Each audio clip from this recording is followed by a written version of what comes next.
The secret that will change the way you study. Have you ever wondered what happens in your brain when you suddenly understand something? It's not magic, it's science. Behind every aha moment, there are processes that psychologists and educators have studied for over a century. Knowing about learning theories is like having a treasure map for your mind. It helps you learn better and faster. Today, we're going to explore 6 key theories that have changed education and learning. We'll find out what the creators said, and most importantly, how you can use their ideas in your daily life. Let's get started. Let's start with behaviorism. This approach, which is often underestimated, is the basis of everything. It's the foundation upon which many other learning theories are built. This theory explains learning in a very direct way, as a change in behavior that can be seen and measured. It's caused by the link between a stimulus and a response. This means we learn when we connect an action to a result. B.F. Skinner, one of its founders, said, he was a visionary in his field. Education is what remains after what has been learned has been forgotten. A deep thought about what learning truly is. Behaviorism focuses on reinforcement as the engine of learning. If an action has good results, we do it again. We try to repeat those rewarding experiences. Think about how you learned to tie your shoes, a process that needed patience and practice. Each success was celebrated, which made the behavior stronger. Every small achievement was a win. Reinforcement can be positive, rewards, praise, a pat on the back, or negative, taking away something unpleasant, like removing extra homework for good behavior. And there's also punishment, though Skinner preferred reinforcement. He believed it was more effective in the long run. In the classroom, point systems, stars, and praise are pure behaviorism. They shape desired behavior. They guide students toward the behaviors we want to encourage. Repetition and practice are key to really learn something. This is how habits and automatic responses are formed. It becomes natural and easy. Even though it seems limited today, behaviorism taught us how our surroundings and what happens to us shape our actions. It made us aware of how powerful our environment is. It gave us the basics to understand how habits are formed, from learning to read to playing an instrument. It all starts with practice and constant reinforcement. And it's still very important for any learning process, from training a pet to learning a language. Its ideas are universal and can be used in many different situations. Behaviorism is the backbone on which other theories were built. It's the base for more complex ideas. It reminds us that learning starts with action and what happens next. That experience is the best teacher. Without reinforcement, there's no habit. And without a habit, learning doesn't stick. The key is to be steady and repeat. So simple and powerful. A key tool for any teacher. Ready to open the black box of the mind? Let's go to Cognitivism. Get ready to explore a new way of learning. Cognitivism was the first big leap. It opened the mind's black box. Inspired by computers, psychologists started to see the mind as an information processor. Jean Piaget revolutionized education. The main goal of education is to create people who can do new things, not just repeat what others have done. For Piaget, learning is about building mental frameworks. We take in new things or we change what we already know. Jerome Bruner suggested discovery learning. The student is like a detective, not just a passive receiver. Cognitivism supports active learning. Organizing, classifying, and connecting information makes brain connections stronger. Techniques like summaries, mind maps, or explaining to others are key. The cognitivist teacher asks questions, plans activities, and uses comparisons to help you build your own knowledge. It taught us that what we learn isn't the only important thing, but how we learn it. Cognitivism gave us permission to explore the universe of our minds. It made us the main characters in our own learning. Now let's see how we learn together. Constructivism is more than just passing on information.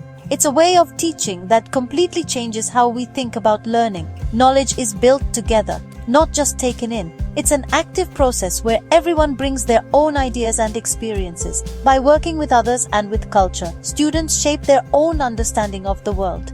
Different ideas make learning richer. Lev Vygotsky, a leader in this area, summed it up like this: through others, we become ourselves. This sentence captures the main idea of his social theory. His main idea is the zone of proximal development, ZPD, a place where learning grows well with the right help. The ZPD is what you can do with help, but not just by yourself. It's the bridge between what you already know and what you're about to learn. Scaffolding is like temporary support, smart help that makes it easier for the student to move forward. This help comes from someone who knows more. like a teacher or a more experienced friend, and it's slowly taken away when you can do it on your own, when the skill becomes second nature. Learning together is very important in this process, as it helps people talk and share ideas. Discussions, where different ideas come together, and group projects, where everyone works together to reach a common goal, are like ZPD labs, rich places full of chances to grow.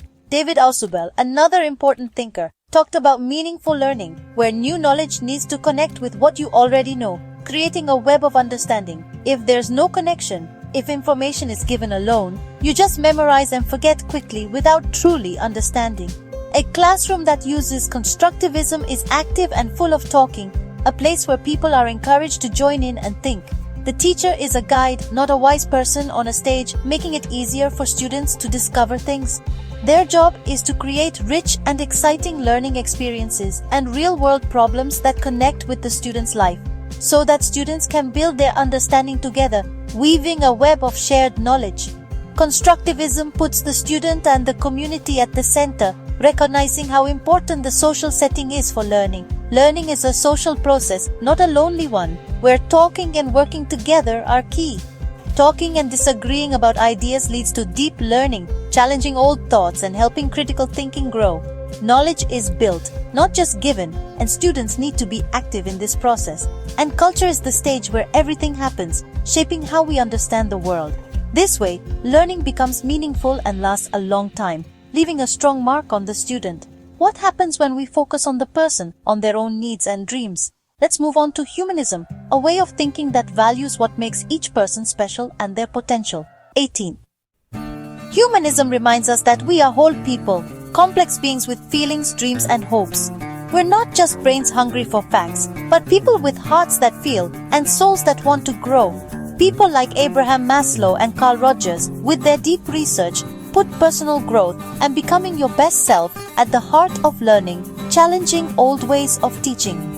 Rogers said with great belief, the only truly educated person is one who has learned how to learn, how to ask questions, how to adjust, and how to constantly reinvent themselves. Meaningful learning really depends on the feeling in the classroom, because if you don't feel safe, accepted, or valued for who you are, you simply can't learn well. Your mind gets stuck. Maslow explained it so well with his famous pyramid of needs. First, meeting basic needs like food, water, and a place to live.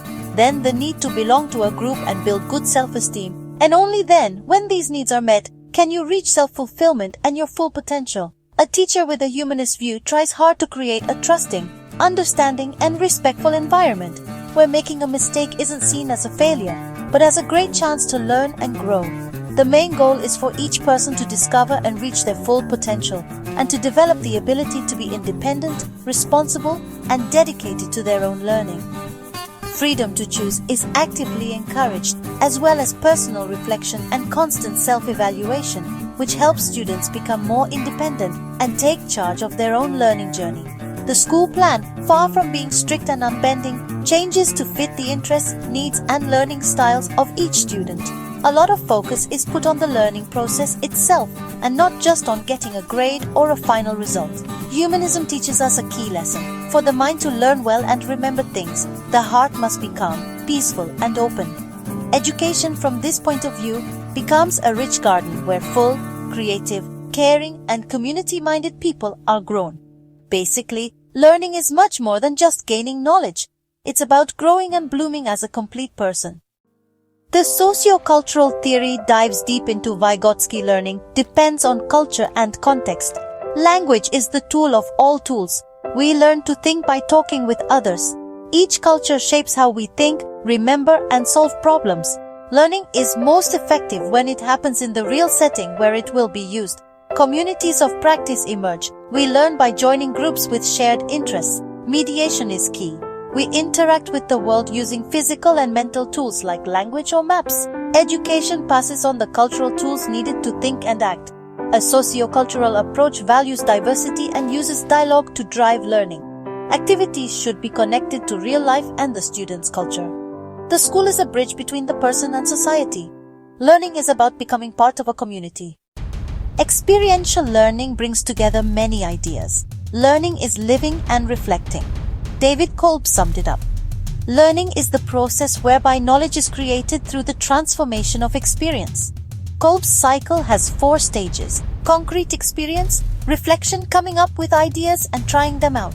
It's not enough to just do something, you have to think about what you did and use what you learned. For example, learning to ride a bike, you fall, you think about it, you learn from it, and you try again. In school, this means projects, workshops, and real-life challenges. The teacher plans activities and helps with thinking by asking good questions. Deep learning brings together feeling, thinking, watching, and doing.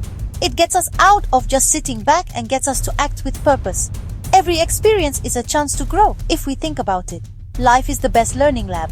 Learning is turning experience into knowledge. This brings us to the end of our look at learning theories. We've explored the theories of learning, each one adding a piece to the puzzle of the mind. No single one has all the answers, but together, they give us a map to learn better. Knowing them is a useful tool to become better learners and teachers. It helps us pick strategies, understand what's blocking us, and learn how to learn. Which one do you connect with the most? Do you learn by doing, by building with others, or do you need to feel safe? Let us know in the comments and share this video if it helped you. See you on the next journey through the human mind.